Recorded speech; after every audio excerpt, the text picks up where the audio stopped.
हिंदुओं हार मत मानना, सबको बुलाओ, हिंदुओं एक हो जाओ, जात पात की करो विदाई।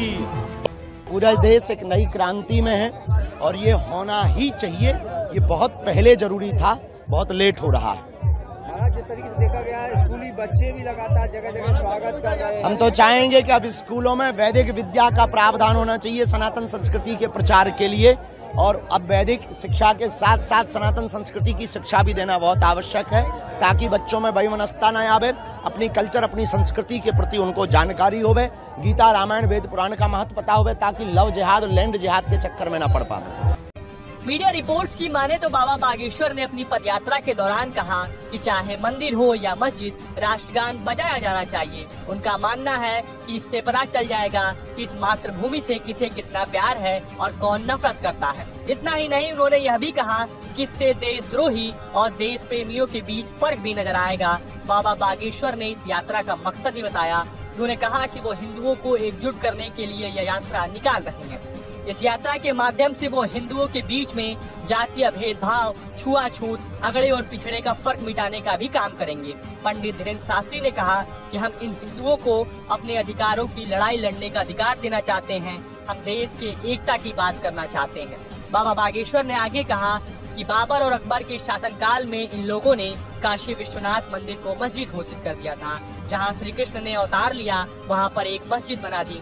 इतना ही नहीं, उन्होंने देश की कई जगहों पर अपना अधिकार जताया है। उन्होंने कहा कि हम राजनीति करना नहीं चाहते हैं, लेकिन धर्म युद्ध की लड़ाई में तो मैं बोलूंगा ही। बहुत अच्छा अनुभव था। हजारों लोग सड़कों पर है, जगह जगह सब में उत्साह है। हर जात पात को भूल करके लोग सड़कों पर आ रहे हैं और देश में हमें इसी की जरूरत है। 100 करोड़ हिंदू राष्ट्र में, हिंदुओं के इस देश में, हिंदुओं की संख्या वाले देश में हमको कम से कम 1 करोड़ लोग सड़कों पर चाहिए, ताकि धर्म विरोधियों की नींव हिल सके। और हमारा उद्देश्य अपनी संस्कृति को बचाना, अपने कल्चर को बचाना, अब जात पात और भेदभाव को मिटाना, और गीता रामायण वेद पुराण ये सब हिंदुओं के हाथों में देना हमारा उद्देश्य है। अब आपको बताते हैं कि कितने दिनों तक चलेगी बाबा बागेश्वर की यात्रा। अगर यात्रा पर गौर करें तो बागेश्वर धाम के धीरेन्द्र शास्त्री की पदयात्रा 21 नवंबर से शुरू हुई और यह 29 नवंबर तक जारी रहेगी।